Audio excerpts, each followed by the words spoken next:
मैं सिस्टर कामरान एजाज।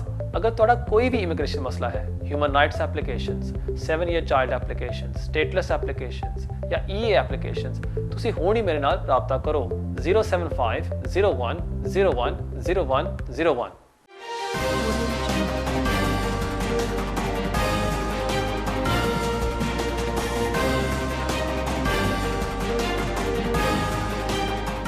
बिस्मिल्लाहिर्रहमानिर्रहीम। अस्सलाम वालेकुम नाज़रीन, मैं हूं आपका मेज़बान कामरान एजाज। इस शो में आपके लाइव फ़ोन कॉल्स लेता हूं। अगर आपको भी इमिग्रेशन का मसला है, आप भी फ़ोन करके इस प्रोग्राम में हिस्सा ले सकते हैं। प्रोग्राम का नंबर आपकी स्क्रीन के नीचे आ रहा है। उम्मीद है आपको ऐसी एडवाइस दी जाएगी जो आपके लिए फ़ायदेमंद साबित होगी। नाज़रीन, कॉल्स की तरफ जाने से पहले आपको थोड़ी सी अपडेट देते जाएँ और थोड़ी सी इन्फॉर्मेशन भी शेयर करते जाएँ।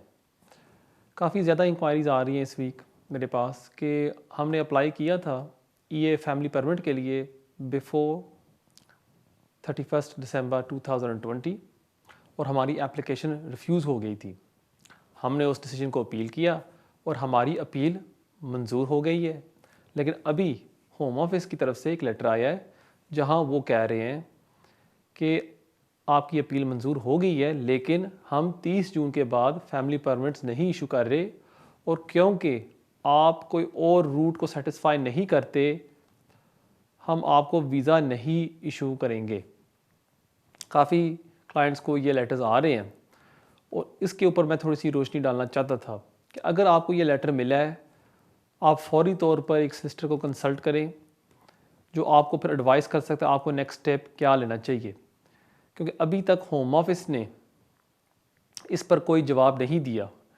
काफ़ी इदारों ने होम ऑफिस के साथ अभी रब्ता किया है और उनको ये बातचीत इस पर की है कि आप ये गलत कर रहे हैं। अभी तक कोई जवाब नहीं आया इसके ऊपर, लेकिन अगर आपको ये रिफ्यूज़ल आया है, इस तरह का डिसीजन आई है, हो सकता है कि इसको चैलेंज करना पड़े हमें जुडिशल रिव्यू में। सो इसलिए मेरी आप सबसे एडवाइस होगी जिनको ये लेटर्स मिले हैं या अभी मिलेंगे अगले चंद महीनों में, आप फौरी तौर पर एक सिस्टर को कंसल्ट कर लें जो फिर आपको एडवाइस करेगा कि इस पर आपको क्या अगला कदम उठाना चाहिए। अभी तक होम ऑफिस की तरफ से कोई गाइडेंस या कोई पॉलिसी नहीं आई, इसलिए हो सकता है जो अभी जो सूरत हाल है हमें इसको चैलेंज करना हो कोर्ट में एज अ जुडिशल रिव्यू, क्योंकि जो होम ऑफिस की जो पॉलिसी है मेरे ख्याल में बिल्कुल गलत है कि अगर आपने एप्लीकेशन सबमिट की थी डेडलाइन से पहले, फिर उनका काम है कि जो रूल्स थे उस टाइम में उसके तहत आपको वो वीज़ा इशू करें। अब वो उन्होंने ये जो रूल्स बना दिए हैं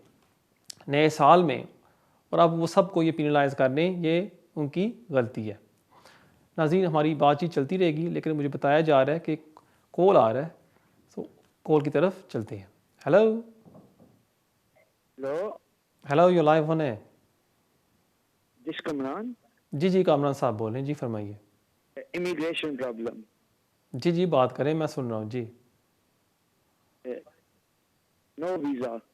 right, how can I help? I want the visa. Okay, so what is your issue? My issue is the government no give the visa to me. Okay. Say I go back Pakistan. Okay, so how long have you been in the country? I've been here 15 years. Okay, so you've been here 15 years and you're originally from Pakistan? Yes. Can you speak Urdu? Hmm. Punjabi? बोलता हूँ. Sorry, hello? Sorry? आपको पंजाबी या उर्दू आती है? उसमें अगर आप बोल सकते हैं मेरे साथ। पंजाबी आती है जी। अच्छा, ਤੁਹਾਨੂੰ 15 ਸਾਲ ਹੋ ਗਏ थे ਰਹਿੰਦੇ ਆ? जी बिल्कुल। ठीक है, ਤੁਸੀਂ ਕਿਹੜੇ ਵੀਜ਼ੇ ਤੇ ਆਏ ਸੀ? ਸਰ ਸਟੂਡੈਂਟ ਵੀਜ਼ੇ ਤੇ। ਸਟੂਡੈਂਟ ਵੀਜ਼ੇ ਤੇ 15 ਸਾਲ ਤਕਰੀਬਨ 2015 ਵਿੱਚ ਤੁਸੀਂ ਆਏ ਹੋ ਇੱਥੇ। ਓਵਰਸਟੇ ਹੋ ਗਿਆ ਸਰ, ਓਵਰਸਟੇ ਹੋ ਗਿਆ ਸਰ, ਇੱਥੇ ਚੋਰੀ ਰਹਿੰਦਾ ਸਰ। ਅਜੇ ਵੀ ਤੁਸੀਂ ਚੋਰੀ ਰਹਿੰਦੇ ਹੋ ਨਾ ਫਿਰ? ਠੀਕ ਹੈ। ਔਰ ਤੁਸੀਂ ਕੋਈ ਐਪਲੀਕੇਸ਼ਨ ਉਸ ਦੌਰਾਨ ਪਾਈ ਹੈ 15 ਸਾਲਾਂ ਦੇ ਵਿੱਚ ਜਾਂ ਨਹੀਂ? तीन वारी पाई है, एक वारी शादी भी की है ते पढ़ लिया सी ने रजिस्ट्रार विच। अच्छा, शादी मुश्किल, मेरा बहुत प्रॉब्लम है, मैं वापस पाकिस्तान ना जा सकता। ਉਹ ਤਾਂ ਚਲੋ ਠੀਕ ਹੈ, ਲੇਕਿਨ ਜਿਹੜੀ ਤੁਸੀਂ ਸ਼ਾਦੀ ਕੀਤੀ ਹੈ ਉਹ ਯੂਰਪੀਅਨ ਕੁੜੀ ਦੇ ਨਾਲ ਸੀ, ਬ੍ਰਿਟਿਸ਼ ਕੁੜੀ ਦੇ ਨਾਲ ਸੀ, ਕਿਹਦੇ ਨਾਲ ਸੀ? यूरोपियन दी कुड़ी। ਅੱਛਾ, ਉਹ ਰਿਸ਼ਤਾ ਅਜੇ ਚੱਲ ਰਿਹਾ ਜਾਂ ਟੁੱਟ ਗਿਆ? ਉਹ ਤੇ ਉਸੇ ਵੇਲੇ ਟੁੱਟ ਗਿਆ, ਉਹ ਤੇ ਸ਼ੈਮ ਮੈਰਿਜ ਸੀ, ਮੈਂ ਤੇ ਪੈਸੇ ਦੇ ਕੇ ਸ਼ਾਦੀ ਕਰਨੀ। ਅੱਛਾ ਠੀਕ ਹੋ ਗਿਆ, ਉਹ ਤਾਂ ਤੁਸੀਂ ਨਹੀਂ ਕਰਨੀ ਚਾਹੀਦੀ ਸੀ। ਅੱਛਾ, ਹੁਣ ਤੁਸੀਂ ਜਿਹੜੀ ਆਖਰੀ ਐਪਲੀਕੇਸ਼ਨ ਸੀ ਉਹ ਤੁਸੀਂ ਕਿਦੋਂ ਪਾਈ ਸੀ?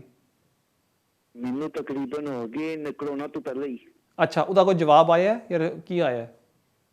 इतने ही दिन के पेंडिंग है, बैकलॉग है कोरोना की वजह तो। ਅੱਛਾ, ਠੀਕ ਹੈ। ਬੈਸਟ ਚੀਜ਼ ਇਹੀ ਹੋਏਗੀ ਕਿ ਅਗਰ ਤੁਸੀਂ ਉਸ ਐਪਲੀਕੇਸ਼ਨ ਦਾ ਜਵਾਬ ਦਾ ਵੇਟ ਕਰੋ, ਠੀਕ ਹੈ। ਹੋ ਸਕਦਾ ਹੈ ਕਿ ਤੁਸੀਂ ਸਹੀ ਤਰ੍ਹਾਂ ਆਪਣੇ ਮਜ਼ਮੂਨ ਬਣਾਏ ਹੋਏ, ਸਲਿਸਟਰ ਨੇ ਸਹੀ ਤਰ੍ਹਾਂ ਲਿਖਿਆ ਹੋਵੇ ਔਰ ਤੁਹਾਨੂੰ ਵੀਜ਼ਾ ਵੀ ਦੇ ਦੇਣ। ਅਗਰ ਖੁਦਾ ਨਾ ਖਾਸਤਾ ਉਹ ਰਿਫਿਊਜ਼ ਕਰ ਦਿੰਦੇ ਹਨ, ਫਿਰ ਤੁਸੀਂ ਮੇਰੇ ਕੋਲ ਜਾਂ ਕਿਸੇ ਸਿਸਟਰ ਕੋਲ ਜਾ ਕੇ ਐਡਵਾਈਸ ਲੈ ਸਕਦੇ ਹੋ ਅਗਲਾ ਕਦਮ ਕੀ ਉਠਾਉਣਾ ਚਾਹੀਦਾ ਹੈ। ਠੀਕ ਹੈ ਜੀ। गवर्नमेंट ਜਿਹੜੀ ਸਿੱਖਣੀ ਹੈ ਪ੍ਰਦੀਪ ਪਟੇਲ ਇਸ ਤੇ ਸਭ ਕੁਝ ਬਦਲਾ ਛੱਡਿਆ ਉਹਨਾਂ ਦਿਨ ਵਾਪਸ ਮੁਲਕ ਭੇਜ ਕੇ ਤੂੰ ਅਪੀਲ ਕਰੋ। ਨਹੀਂ ਨਹੀਂ ਸੱਚ ਹੈ? ਨਹੀਂ, ਦੇਖੋ ਤੁਹਾਨੂੰ out country right of appeal ਉਸ ਟਾਈਮ ਦਿੰਦੇ ਨੇ ਕਿ ਅਗਰ ਉਹ ਸਮਝਣ ਕਿ ਜਿਹੜੀ ਤੁਸੀਂ ਐਪਲੀਕੇਸ਼ਨ ਪਾਈ ਸੀ, ਜਿਹੜੀ ਬੁਨਿਆਦ ਤੁਸੀਂ ਪਾਈ ਸੀ ਐਪਲੀਕੇਸ਼ਨ ਦੇ ਵਿੱਚ, ਉਹ ਅਸੀਂ ਫੈਸਲਾ ਇਸ ਤੇ ਪਰ ਕਰ ਚੁੱਕੇ ਹਾਂ। ਲੇਕਿਨ ਅਗਰ ਜਿਹੜੀ ਤੁਸੀਂ ਐਪਲੀਕੇਸ਼ਨ ਪਾਈ ਸੀ, ਅਗਰ ਤੁਸੀਂ ਕੋਈ ਨਈ ਇਨਫੋਰਮੇਸ਼ਨ ਉਹਨਾਂ ਨੂੰ ਦਿੱਤੀ ਸੀ ਜੋ ਉਹਨਾਂ ਨੇ ਕਦੀ ਪਹਿਲਾਂ ਕੰਸੀਡਰ ਨਹੀਂ ਕੀਤੀ, ਫਿਰ ਤੁਹਾਨੂੰ ਜ਼ਰੂਰ ਇਨ ਕੰਟਰੀ ਰਾਈਟ ਆਫ ਅਪੀਲ ਦੇਣਗੇ। ਠੀਕ ਹੈ ਜੀ। ਇਸ ਵਾਸਤੇ ਬੈਸਟ ਚੀਜ਼ ਇਹ ਹੋਏਗੀ ਕਿ ਤੁਸੀਂ ਅਜੇ ਵੇਟ ਕਰ ਲਓ ਜਵਾਬ ਦਾ। जैसे जवाब आता है फिर तुम अपना अगला कदम उठा सकते हो। बहुत शुक्रिया ਤੁਹਾਡੇ ਕੋਲ ਦਾ।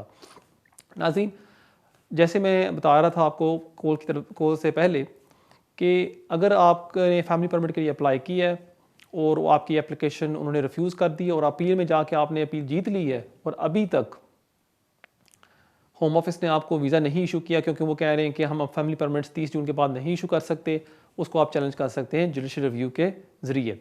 एक दूसरी जो अपडेट मैं आपके साथ शेयर करना चाहता था, काफ़ी बहन भाई मुझे ये सवाल पूछ रहे हैं, वो भी ये पूछ रहे हैं कि जी जो हमारी पटिशन थी इमिग्रेंट्स के लिए वो तो अब हो गई है, इसके बाद अब क्या होगा। और जैसे मैंने लास्ट वीक भी अर्ज़ किया था इसके ऊपर कि नाज़रीन मुझे बताया जा रहा है कॉल आ रही है, चलते हैं कॉल की तरफ। हेलो हेलो, अस्सलाम वालेकुम। वालेकुम सलाम। जी कामरान साहब बोल रहे हैं? जी कामरान साहब बोल रहे हैं जी। जी मेरे छोटे छोटे 3 क्वेश्चन है सर। जी एक पूछें। तो है कि लाइफ इन यूके जोन सा है टेस्ट, वो कब तक वैलिड होता है?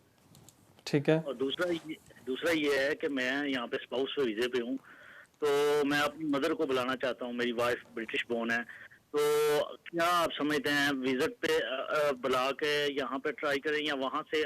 वो अलोन हैं, वहाँ पे अकेली हैं और उनके बच्चे जो मेरी बहनें हैं वो शादीशुदा हैं और एक भाई है वो तो लुक आफ्टर नहीं करता, तो काफ़ी बीमार रहती हैं, तो हम उनको किस तरीके से यहाँ पे बुला सकते हैं? ठीक है। तो जी तीसरा ये आखिरी मेरा क्वेश्चन ये है कि क्या जो इंडेफिनेट के बाद मैं अभी यहाँ पे मुझे मिला है out of country, out of law rule के तहत वीज़ा मिला था, तो जी मैं अब 10 साल बाद नेशनलिटी अप्लाई कर सकता हूँ। ठीक है। आप यूके कब एंटर हुए थे? जी मैं 2011 में। 2011 में। और जो अभी आपके पास वीज़ा, ये पहला वीज़ा आपको कब मिला था? ये पहला वीज़ा मुझे मिला 2019 में। 2019 में। और आपको 10 ईयर रूट पर मिला था? जी 10 ईयर्स पे था, फिर मैंने 5 ईयर रूट पे कन्वर्ट कराया। ठीक है। और 5 ईयर रूट पर आपने कब कन्वर्ट करवाया? यही उसी साल 2019 में। ठीक है। सो इसका ये मतलब हुआ कि अभी तो आप एक्सटेंशन के लिए अप्लाई करेंगे, आप इंडेफिनिट के लिए तो अप्लाई नहीं कर सकते ना? नहीं, एक्सटेंशन के लिए अप्लाई करने लगा। ठीक है। फिर आपका जो सवाल था लाइफ इन द यूके का, वो आपने अभी कर लिया है? नहीं, अभी मैंने किया था लेकिन फेल हो गया, लेकिन मुझे किसी ने कहा है कि वो अभी वैलिड नहीं है, वो आप अभी ना करें। ठीक है, मैं देता हूँ आपके सवाल का जवाब। बहुत शुक्रिया आपके कॉल का। जहाँ तक आपका पहला सवाल है कि लाइफ इन यूके टेस्ट की उसकी एक्सपायरी होती है या नहीं, life in the UK test की एक्सपायरी नहीं होती। चाहे आप आज पास कर लें या आपने 5 साल पहले पास किया था, उसकी कोई एक्सपायरी नहीं होती।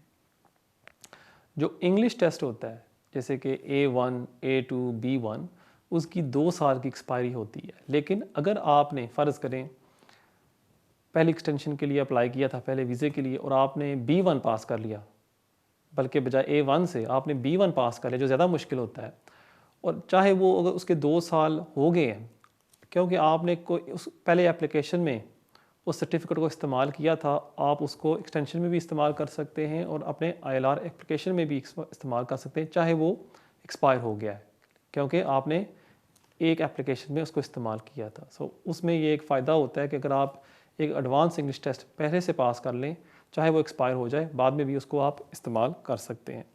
जहाँ तक आपका ये दूसरा सवाल था कि आप अपनी मदर को यहाँ बुलाना चाहते हैं और उनके लिए कौन सा बेस्ट रूट होगा। अब विज़िट के लिए तो आप बुला सकते हैं उनके लिए उनको, और उसके लिए आपको ये साबित करना होगा कि एज अ स्पॉन्सर आप उनका ख़र्चा उठा सकते हैं और आप उनको यहाँ रिहाइश भी दे सकते हैं।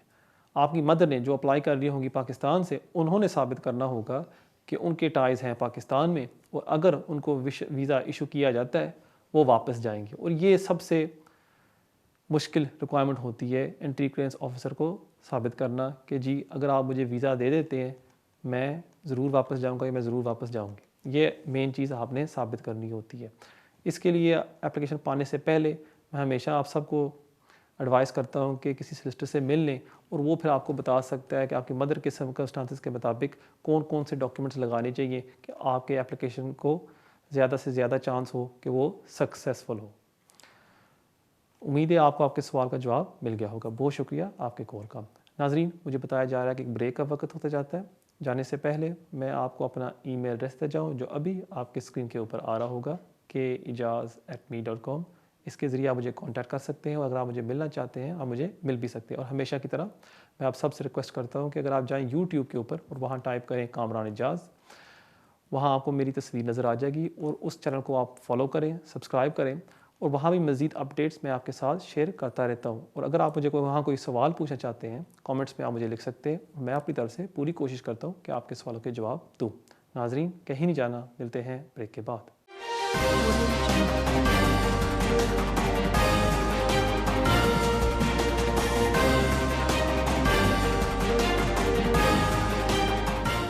मैं सिस्टर कामरान एजाज़। अगर तुहाडा कोई भी इमिग्रेशन मसला है, human rights applications, 7 year child applications, stateless applications या ईए एप्लीकेशंस, तुसी हुण ही मेरे नाल राबता करो 075 01 01 01 01।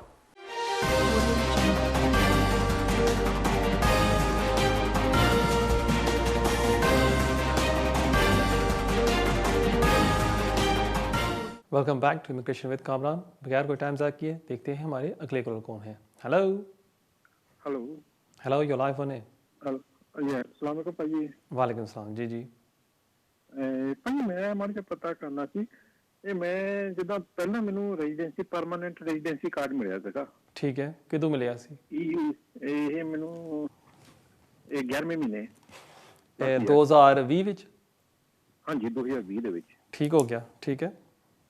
ਤੇ ਉਦੋਂ ਬਾਅਦ ਮੈਨੂੰ ਮੈਂ ਕੀਤਾ ਉਹ ਪਰਮਾਨੈਂਟ ਜਿਹੜਾ ਸੈਟਲਮੈਂਟ ਸਟੇਟਸ ਉਹ ਅਪਲਾਈ ਕੀਤਾ, ਉਹ ਮੈਨੂੰ ਦਸੰਬਰ ਦੇ ਵਿੱਚ ਉਹਨੇ ਜਨਵਰੀ ਵਿੱਚ ਇਸ਼ੂ ਕਰਤਾ। ਠੀਕ ਹੋ ਗਿਆ। ਤੇ ਹੁਣ ਉਹ ਜਿੱਦਾਂ ਮੇਰਾ ਜਿਹੜਾ ਰੈਜ਼ੀਡੈਂਸੀ ਕਾਰਡ ਆ ਉਹ ਜਿੱਦਾਂ 6 ਮਹੀਨਿਆਂ ਦਾ ਨਹੀਂ ਦਿੱਤਾ ਸੀਗਾ, ਹੁਣ ਜਿੱਦਾਂ ਉਹਨਾਂ ਨੂੰ ਵਧਾਉਣ ਲਈ ਜਿੱਦਾਂ ਦਿੱਤਾ ਸੀਗਾ ਤੇ ਅਪਲਾਈ ਕੀਤਾ ਸੀ ਮੈਂ। ਜੀ ਜੀ। ਤੇ ਉਹਦਾ ਮੈਂ ਪਤਾ ਕਰਨਾ ਕਿੰਨੇ ਟਾਈਮ ਬਾਅਦ ਆ ਸਕਦਾ। ਦੂਜੇ ਕਿਸੇ ਕੋਈ ਮੈਨੂੰ ਕਹਿੰਦਾ ਵੀ ਇਹ ਹੁਣ ਜਿਹੜੇ ਪੇਪਰ ਹੀ ਤੁਹਾਨੂੰ ਆਉਂਦਾ ਇਹੀ ਵਰਤ ਸਕਦੇ ਉਹ ਨਹੀਂ ਮਿਲਣਾਗਾ ਰੈਜ਼ੀਡੈਂਸੀ ਕਾਰਡ। ਠੀਕ ਹੈ। ਜਦੋਂ ਜਿਹੜਾ ਤੁਹਾਡਾ ਸੀ ਪਰਮਨੈਂਟ ਰੈਜ਼ੀਡੈਂਸ ਦਾ ਕਾਰਡ ਜਿਹੜਾ ਤੁਹਾਨੂੰ ਮਿਲਿਆ ਨਵੰਬਰ 2020 ਦੇ ਵਿੱਚ, ਉਹਦੀ ਐਕਸਪਾਇਰੀ ਕੀ ਸੀ? ਉਹਦੀ ਹੈਗੀ ਐਕਸਪਾਇਰੀ ਹੈਗੀ 30/6/2020। ਠੀਕ ਹੈ ਜੀ।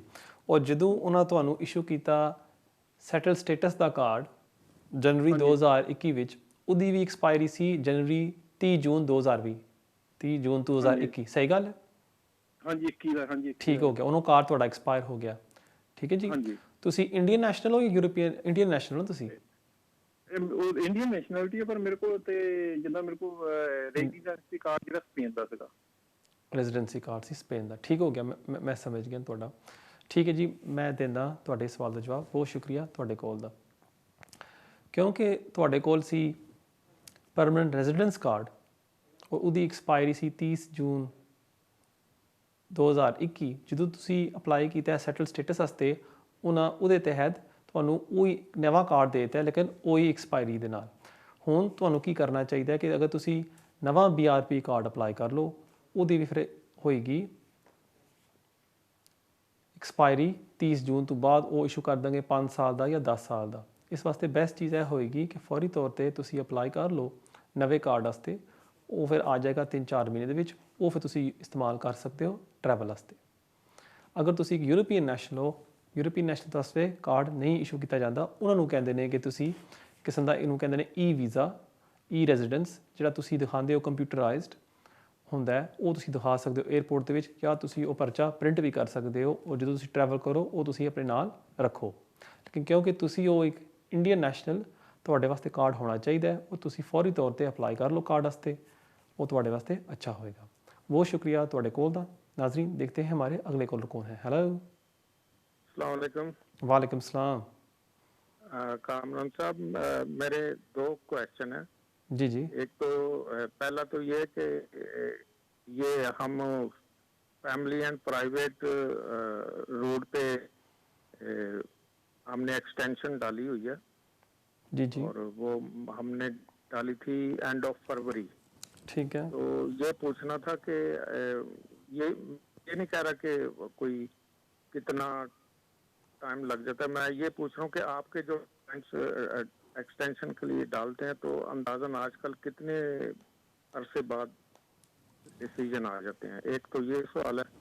जी जी दूसरा ठीक ये है कि मैंने जब ये पिटीशन डाली थी ना इलीगल इमिग्रेंट्स के हवाले से हम्म 19 तारीख को, तो मैंने आपको ईमेल भी की थी कि उसमें लास्ट में जो वो फाइनल वर्ड केविन फॉस्टर ने बोले थे इमिग्रेशन मिनिस्टर ने कि जो family and private life route के ऊपर कुछ हम चेंजेस करेंगे और जो ब्रिटिश जो आउटसाइड बोर्न हुए हैं उनके हवाले से भी वो कुछ चेंजेस करेंगे। तो ये मैंने ईमेल में भी आपको सारा वो रेफर किया था उसकी इसका। तो काइंडली ये इस पे रोशनी डालें कि कुछ इसमें उसने जो नियर फ्यूचर बोला है कि गुड न्यूज कोई मतलब इसमें नहीं। आप क्या समझते हैं कि ठीक पॉजिटिव चेंजेस नियर ठीक है। फ्यूचर में आएंगी इस पे ठीक है जरा। और आपने मेरे सारे पिछले दो नाज़रीन वीडियोस देखे को- थे यूट्यूब के ऊपर आपने देखे या नहीं देखे मैंने लास्ट देखा था। उससे पहले आपने देखा था मैंने मुझे काफ़ी नहीं तफसील पता में चला। 20-25 मिनट में काफ़ी उस पर बातचीत की थी एमनेस्टी के ऊपर आपने देखा था या नहीं देखा नहीं, मैं मिनिस्ट्री की बात नहीं कर, मैं ये बात कर रहा हूँ कि जो हमारा रूट है फैमिली एंड लाइफ रूट उसके ऊपर केविन फॉस्टर ने कुछ ठीक है। अनाउंस किया था। ठीक है, मैं देता हूँ आपके कुछ सवाल का जवाब। changes या रूल्स लाएंगे हम, जी जी मैं देता हूँ इसके ऊपर रोशनी डाल दें प्लीज। ज़रूर थैंक यू सो मच बहुत शुक्रिया आपके कॉल का जहाँ तक आपका पहला सवाल है कि आपने एंड ऑफ फरवरी में एक्सटेंशन की एप्लीकेशन डाली थी और मेरी एक्सपीरियंस में अब कितना टाइम लग रहा है अब ये डिफरेंट मुख्तलिफ होता है सब के लिए कोई एप्लीकेशंस 4-5 माह में डिसाइड हो जाते हैं कोई 3 माह में डिसाइड हो जाते हैं और कोई 8-9 माह भी लगते हैं जिसमें वीज़ा आने में टाइम लग जाता है एवरेज जो मेरे एक्सपीरियंस में आजकल एक एक्सटेंशन एप्लीकेशन को लग रहा है डिसाइड होने में वो है तकरीबन 6 तो लेके 7 माह तो इसलिए अगर आपने एप्लीकेशन सबमिट की थी फरवरी में मार्च अप्रैल मई जून जुलाई अगस्त सितंबर तक मेरे ख्याल में आपको जवाब आ जाना चाहिए हो सकता है उससे पहले भी आ जाए लेकिन जो एवरेज है आजकल वो है 6 to 7 मंथ्स इसलिए आपको परेशान होने की ज़रूरत नहीं है बस वेट करें और इंशाल्लाह मुझे पूरी उम्मीद है कि होम ऑफिस आपको वीज़ा इशू कर देगी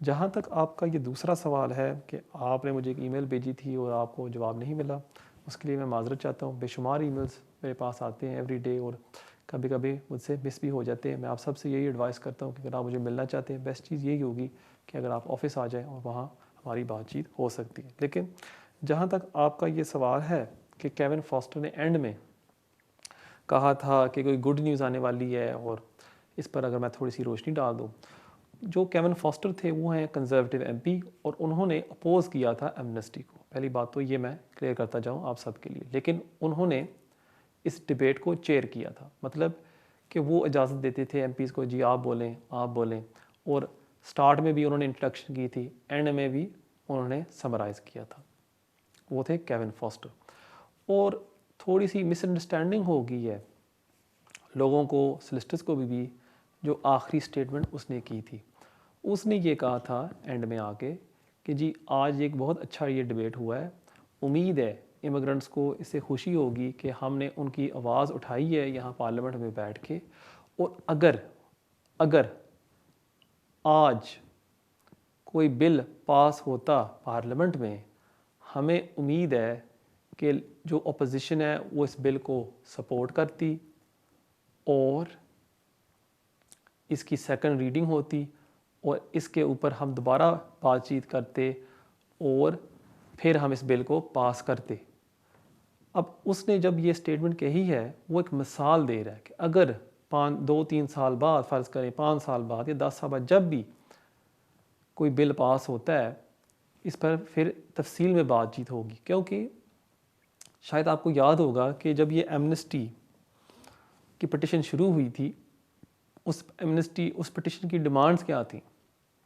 वो थी कि सब लोगों को एमनेस्टी दी जाए। और जब ये डिबेट हुई है पार्लियामेंट में, सब एमपीज़ ने ये एक्सेप्ट किया है कि ये तो नहीं हो सकता कि हम सब लोगों को तो एमनेस्टी नहीं दे सकते, क्योंकि अगर कोई बंदा फ़र्ज़ करें कल आया है यहाँ यूके में एंटर होके, वो एमनेस्टी के लिए अप्लाई कर सकता है और वो गलत होगा।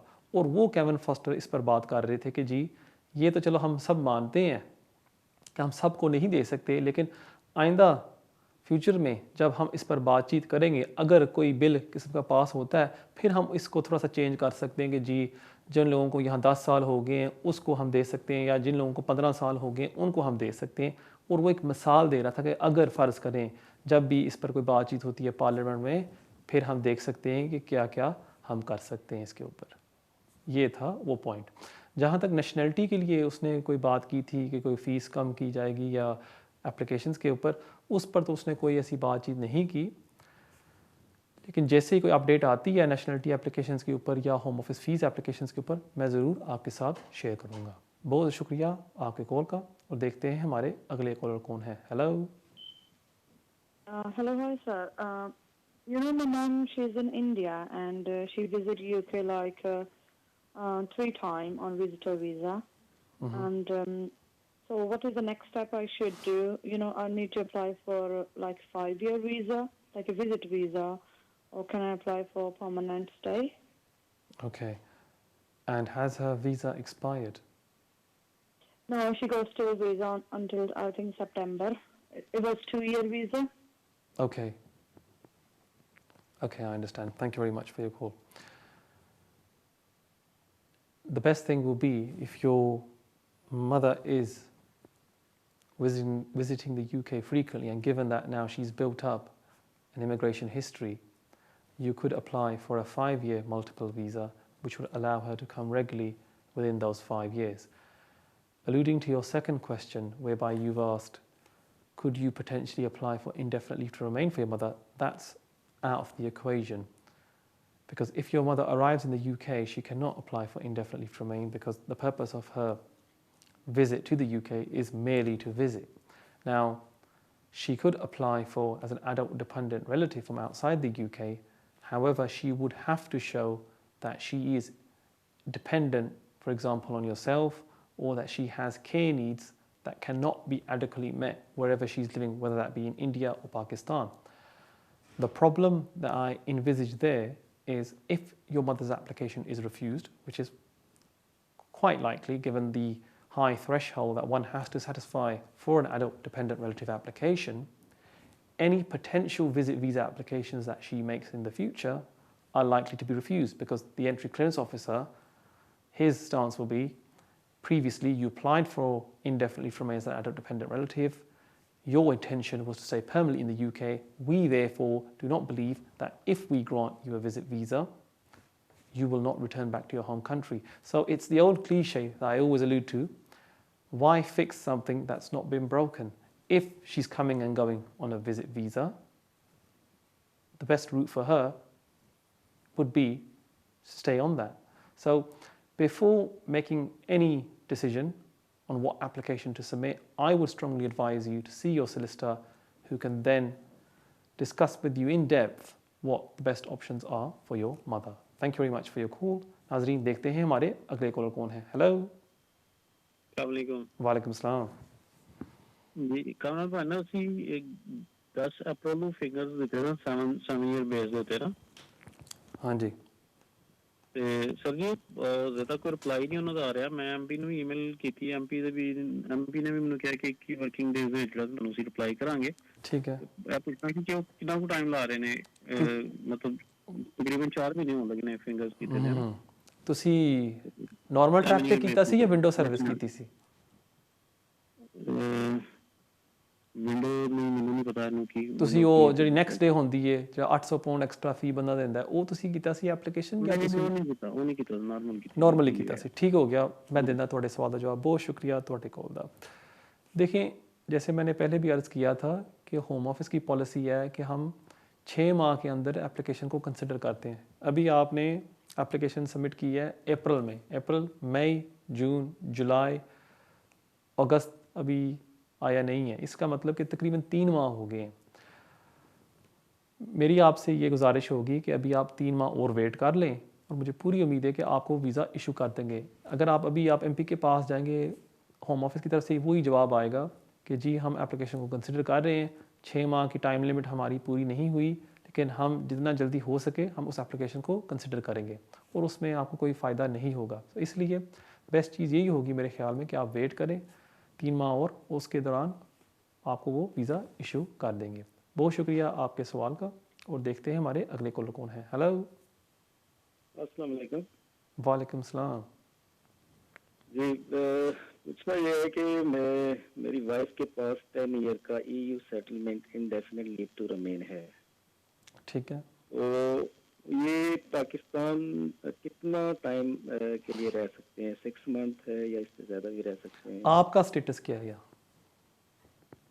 मैं ईयू नेशनल हूँ और मेरे पास भी इंडेफिनिट लीव टू रिमेन ठीक है आपने ब्रिटिश नेशनलिटी के लिए अभी अप्लाई किया या नहीं किया जी नहीं अभी मुझे नेक्स्ट मंथ में जो है ना ड्यू है आपकी नेशनलिटी ड्यू है ठीक है और जो आपकी वाइफ हैं जी जी उनका फ्यूचर में इरादा है कि वो नेशनलिटी के लिए अप्लाई करेंगी या वो आपने क्या प्लान किया जी हाँ है ऑलरेडी ये भी प्लान है लेकिन अभी इसके 6 या 7 मंथ अभी लेस हैं 1 ईयर ठीक है 1 ईयर होने में और वो इंग्लिश टेस्ट पास कर लेंगी या उसका भी आपने क्या सोचा है जी हाँ इंशाल्लाह हो जाएगा इंशाल्लाह ठीक है मैं देता हूँ आपके सवाल का जवाब बहुत शुक्रिया आपके कॉल का नाज़रीन मुझे बताया जा रहा है कि एक ब्रेक का वक्त हो जाता है तो इस सवाल का जवाब मैं दूंगा ब्रेक के बाद जाने से पहले मैं आपको अपना ईमेल एड्रेस बता जाऊँ जो अभी आपके स्क्रीन के ऊपर आ रहा होगा kejaz@me.com इसके ज़रिए आप मुझे कांटेक्ट कर सकते हैं और अगर आप मुझे मिलना चाहते हैं आप मुझे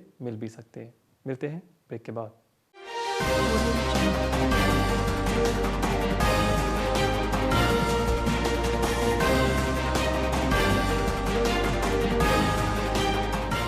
मैं सिस्टर कामरान इजाज अगर तुहाडा कोई भी इमिग्रेशन मसला है human rights applications 7 year child applications stateless applications या ईए एप्लीकेशंस तुसी हुण ही मेरे नाल राबता करो 075 01 01 01 01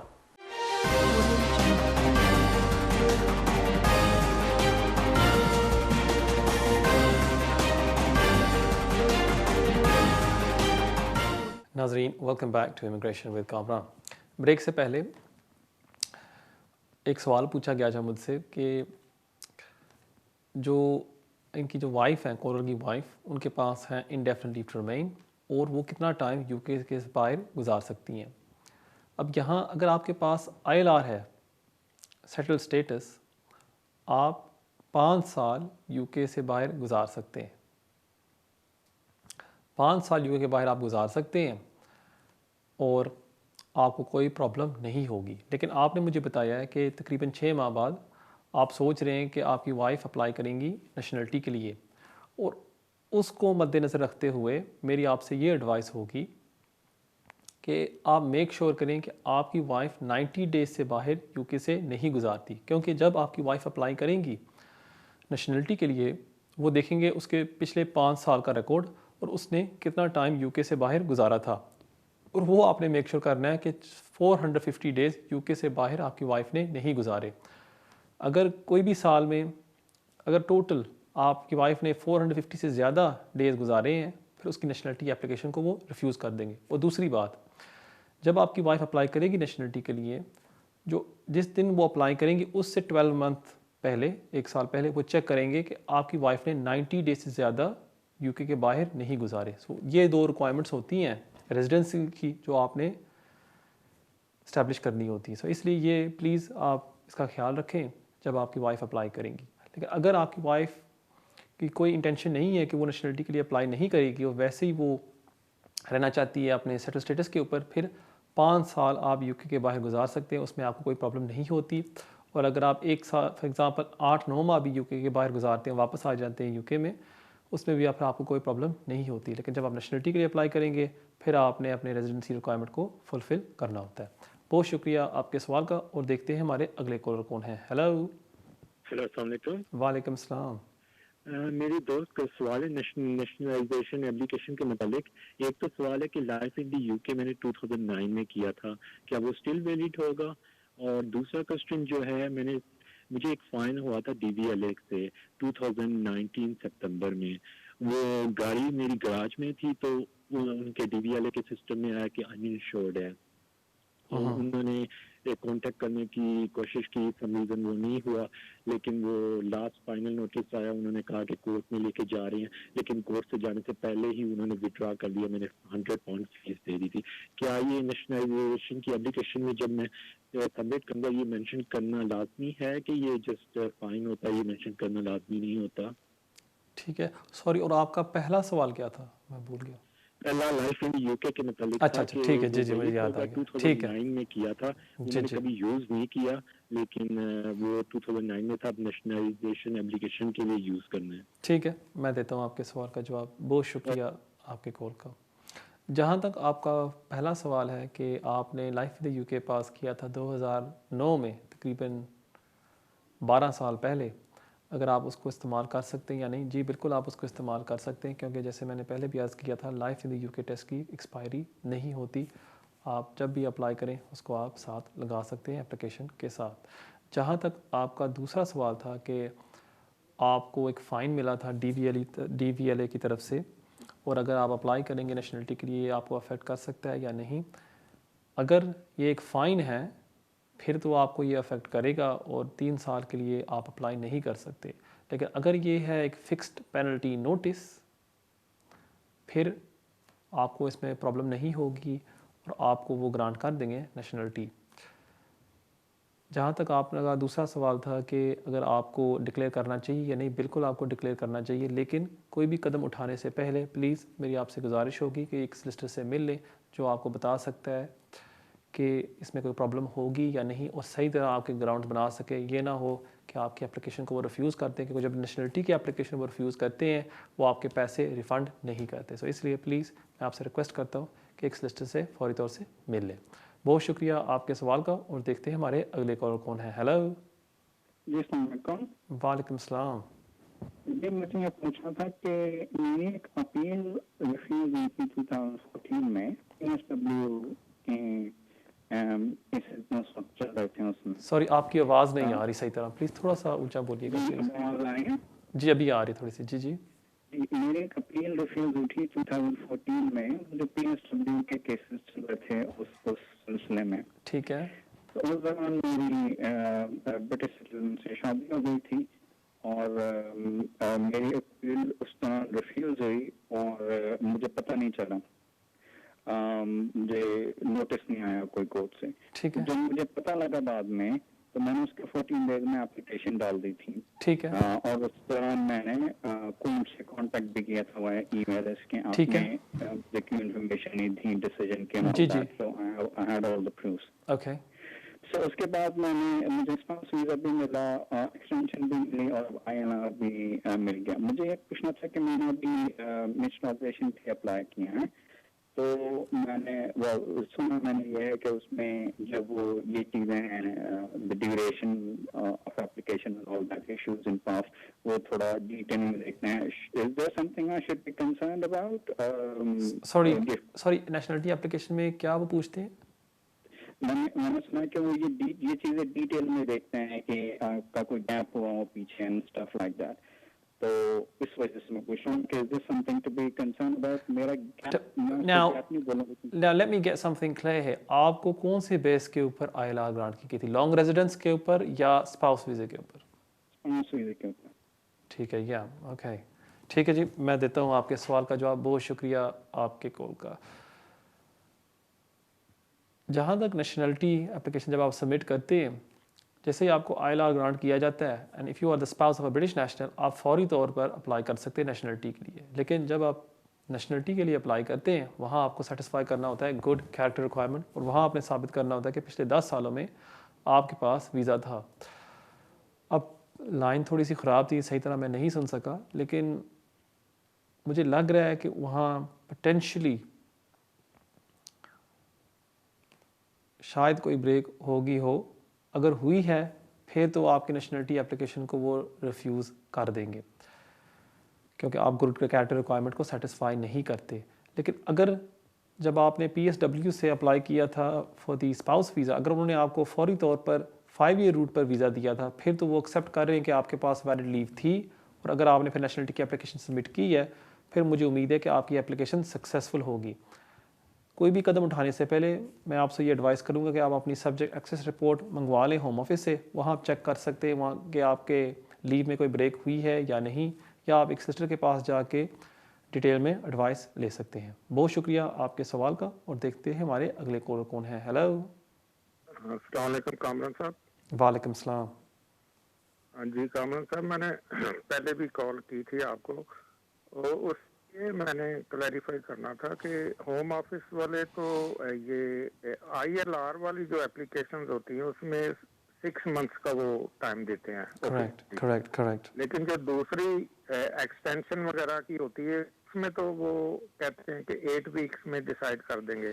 वो तो अब वो कोई जॉब भी नहीं देते। जी, वही मैं आपको अर्ज़ कर रहा था। वो जब आप एप्लीकेशन भरते हैं और वहाँ एक जेनेरिक सा मैसेज आ जाता है कि you will consider with in 8 weeks, वो एक सेट टाइम लिमिट नहीं होता कि फ़िक्स टाइम लिमिट है कि जी हम 8 वीक्स के अंदर गारंटीड आपको करेंगे। वो एक किस किस्म का आप समझ लें एस्टिमेट गाइड होता है। लेकिन जो जहाँ तक होम ऑफिस की पॉलिसी है वो है 6 मंथ्स। सो इसलिए जो आपको 8 वीक्स का नज़र आता होता है उसको ज़्यादा तवज्जो ना दिया करें। 6 मंथ्स के अंदर अंदर होम ऑफिस की होती है इंटेंशन कि आपके एप्लीकेशन को वो कंसिडर करें। बहुत शुक्रिया आपके सवाल का, और देखते हैं हमारे अगले कॉलर कौन है। हेलो। अस्सलाम वालेकुम। वालेकुम सलाम।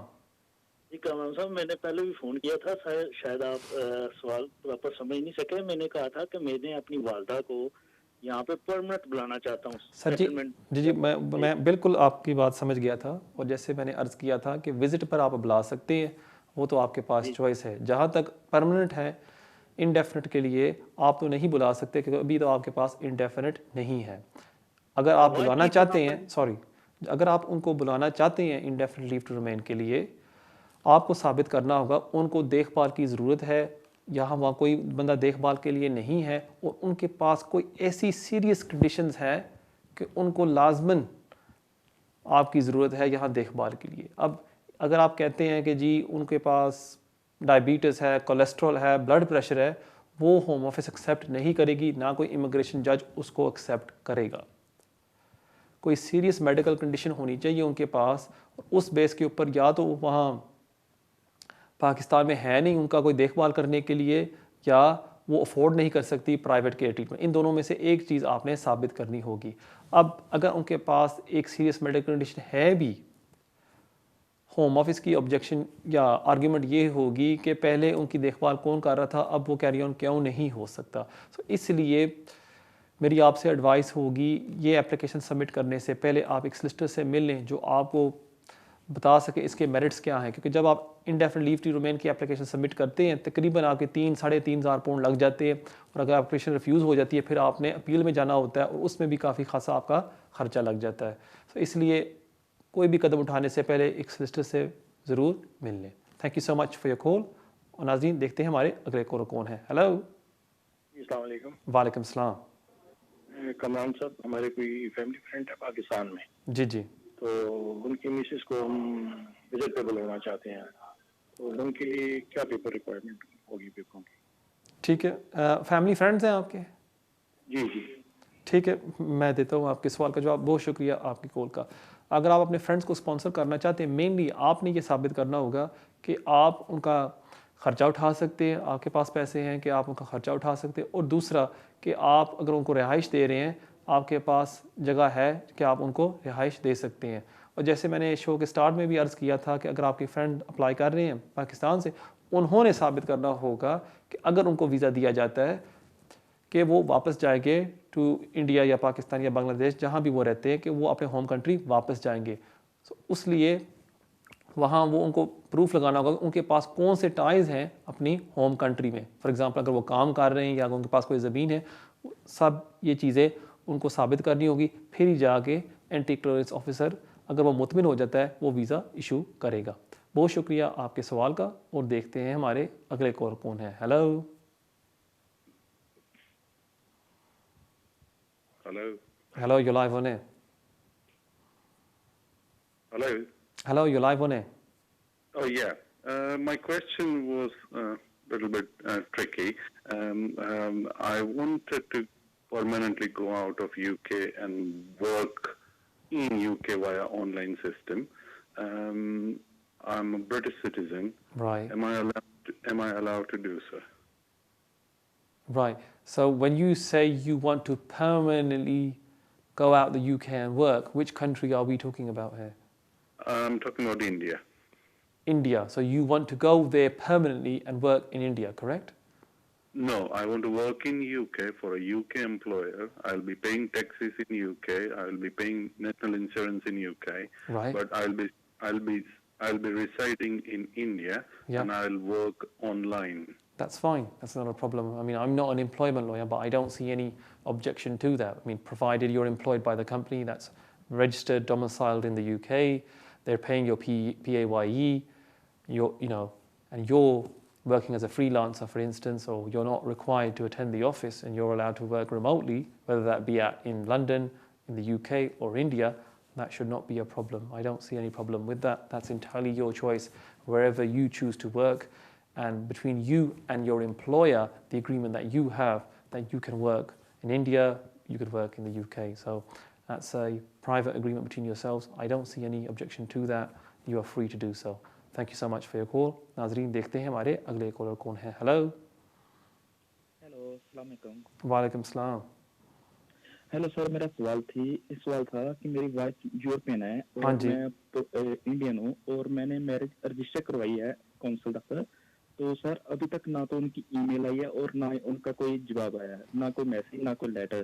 तो सर 40 डे हो चुके हैं। शादी आपने कहाँ रजिस्टर करवाई है, यूके में या इंडिया में? सर यूके में। ठीक है। आपके पास जी आपके पास स्टेटस है या नहीं? नहीं सर, मेरे पास इंडियन पासपोर्ट है। ठीक है। और आप यहाँ कच्चे हैं अभी? हाँ कच्चा हूँ सर, मेरी वाइफ के पास पुर्तगाल पासपोर्ट है। ठीक है जी। और आपके पास बच्चे हैं या नहीं? नहीं सर, कुछ नहीं है, हमें रहते हुए 3 साल हो चुके हैं। 3 साल हो गए रहते हुए। लेकिन आपके पास 31 दिसंबर 20 से पहले स्टेटस तो नहीं था ना? नहीं सर, मेरे पास नहीं है, मेरी वाइफ के पास है ना सब कुछ। ठीक है। और ये जो एप्लीकेशन आप अभी सबमिट करना चाहते हैं, या आपने कोई सोलिसिटर से बातचीत की है या खुद ही आपने प्लान बना लिया कि शादी करते हैं और एप्लीकेशन डालेंगे? नहीं सर, मैंने शादी की पहले एप्लीकेशन डाली थी, तो पहले सर मेरा लिविंग रिलेशन में केस डाला हुआ था, वो रिफ्यूज हो गया ना। ठीक है, मैं देता हूँ आपके सवाल का जवाब। बहुत शुक्रिया आपके कॉल का। होम ऑफिस के पास होते हैं 70 डेज़। 70 डेज़ के अंदर अगर वो आपको इंटरव्यू के लिए बुलाना चाहते हैं वो आप बुला सकते हैं। अगर 70 डेज़ में वो नहीं बुलाना चाहते और वो मुतमिन है, फिर आपको वो लेटर लिख देंगे कि जी आप शादी कर सकते हैं। सो अभी 40 दिन हो गए, 30 दिन आपने और वेट करना होगा, और उसके दौरान आपको फिर वो लेटर लिख देंगे कि प्लीज़ आप शादी कर सकते हैं। मुझे एक प्रॉब्लम यहाँ नज़र आ रही है, क्योंकि आप शादी बेस पर एप्लीकेशन डालना चाहते हैं, लेकिन क्योंकि अब जो भी एप्लीकेशन यूरोपियन के साथ आप डालते हैं वो आती है इमिग्रेशन रूल्स के ऊपर, और वहाँ आपको साबित करना होगा इनसरमाउंटेबल ऑब्स्टिकल्स। अगर आप नहीं वो साबित कर सकते, आपकी एप्लीकेशन को रिफ्यूज़ कर देंगे और वो कहेंगे जी आप वापस जाएं टू योर होम कंट्री। इसलिए मेरी आपसे एडवाइस होगी, अब ये तो आप वेट कर रहे हैं होम ऑफिस की तरफ से शादी की इजाज़त के लिए, लेकिन आप फौरी तौर एक सोलिसिटर से मिल लें।